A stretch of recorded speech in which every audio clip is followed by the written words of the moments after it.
So morning guys, and welcome back to Born Traveller.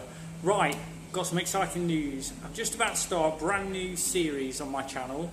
It's Travelling Thailand by Local Train, how to backpack Thailand the cheapest way. So I was searching the internet the other day about travelling Thailand and I realised that no one had done a YouTube series about travelling Thailand by Local Train. I've done a little bit of it before, but I've never done a full series. And I really enjoyed it, and I found it's unbelievably cheap and actually one of the best ways to travel Thailand, to see it properly. So this series is dedicated to showing you how to get around Thailand without spending a fortune.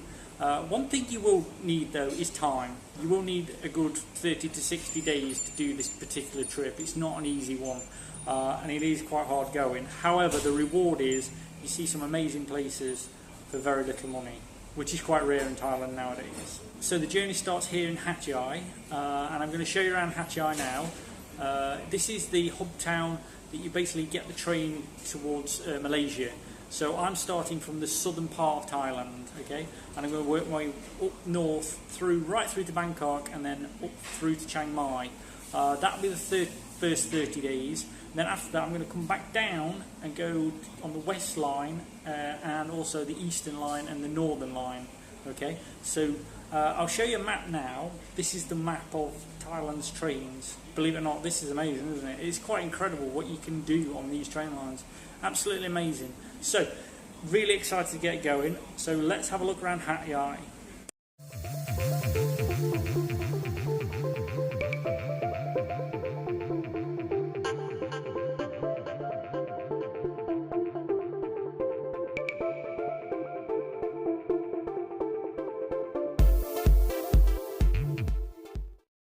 Well, if you're arriving from Malaysia, obviously you're going to have good internet, and it doesn't stop here in Thailand in Hat Yai. It's pretty fast. The Wi-Fi is very, very fast. Most of the hotels are very, very quick. There's no problems with the speed. You get in 30 to 50 megasecond on average. I bought a SIM card. I paid 150 baht for 7 days unlimited speeds of up to 1 megasecond. It's not bad. I mean, if you really do need something quicker, you can pay actually more, but it can go quite a lot. That's the package I recommend, the 7 day, 150 baht, so it's 600 baht a month, $20 a month. Accommodation actually is really, really good in Hat Yai. I didn't actually book anywhere. There was a few online on booking.com, but it was $13 a night, and I just thought, maybe it's better just to wait and have a look. And literally, there's at the train station, there's a hotel. It's a little bit more expensive. It's called the Train Hotel. You just literally walk out. It's 400 for the dorm or 750 for your own room. So if you really don't want to go away from the train station, you can get a hotel at the train station.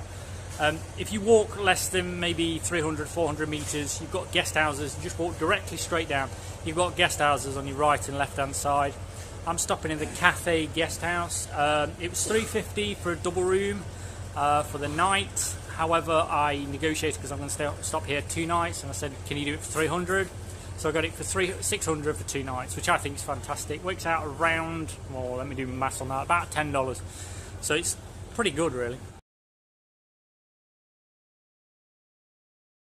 So what's the food like? Well, there's actually a mix of foods here. There is Thai food, of course. But there's also a lot of what they call Muslim food, which is basically Malaysian food.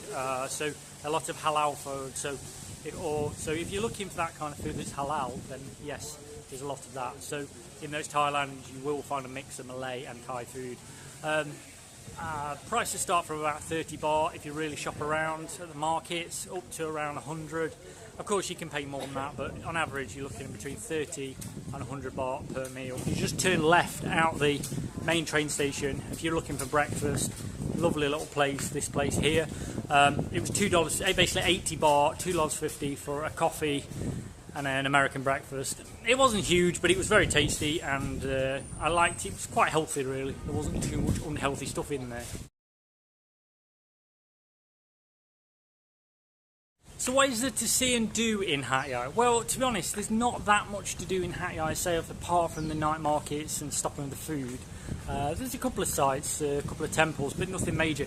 But around Hat Yai, there's quite a few national parks and things like that. So actually, if if you want to base yourself here, there's lots of tour operators. You can book a day tour to have a look around the city.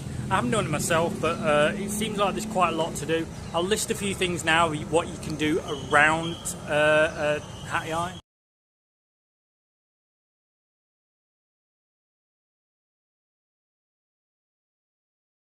So how safe is Hat Yai? Well, in my impression, it's pretty safe here. I don't think you've got anything problems as a tourist. Obviously, be careful on the trains when you are getting off, getting on. Make sure you check your baggage. You know, when you're waiting for the train, you never know. Somebody might come along and just grab your stuff. In terms of the hotels, my hotel was very safe. Never felt any danger at all. They've got good locks on the doors. The town itself doesn't feel... I walked out at 8:30 last night. Felt very safe. So in terms of like a solo female traveller, I wouldn't say you've got any problems at all. So the most important part of this video, get in and to from Hat Yai. Right, firstly I'll do getting from Malaysia. So you probably, if you come from Kuala Lumpur, you probably call it the KTM. It stops at the border. The trains nowadays don't go right through to Bangkok, you have to change trains. So what you have to do is, you stop at the border, go through all the immigration, and then you'll have to catch a local train from the border, which costs 50 baht, to Hat Yai, and then you'll have to buy another ticket, an overnight train or a day train to Bangkok. Getting from Hat Yai to Bangkok, how do you do it? Well, basically, I'm just going to list it now. You have to take probably an overnight train. It's about a good 12 to 13 hours, I think, from Hat Yai. Might be more, depends on the timing really. But it costs between 555 baht to around 700 to 800 baht, depending on what class you go. I'm listing it now for you, as you can see. So basically, it really depends on what comfort you want. The trains are very comfortable, as you can see. They're basically in the daytime, they have them open, so you can just sit, and then about 7 PM, drop the beds down, and then turn into a sleeper train. There is food on the train, they are very comfortable. The toilets are not the best, but they do have fans. But you can obviously take an air-conditioned car if you want to make it a little bit more comfortable for you. As I say, getting around Hat Yai, there's no real Grab here yet. They're still in debate as this video is being made. Grab still isn't available in Thailand, as far as I'm aware. So basically you have to take the local cabs. You've got to negotiate, haggle.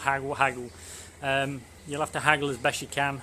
I would imagine around town you're looking probably between about 30 to 100 baht, depending on where you're going within Hat Yai.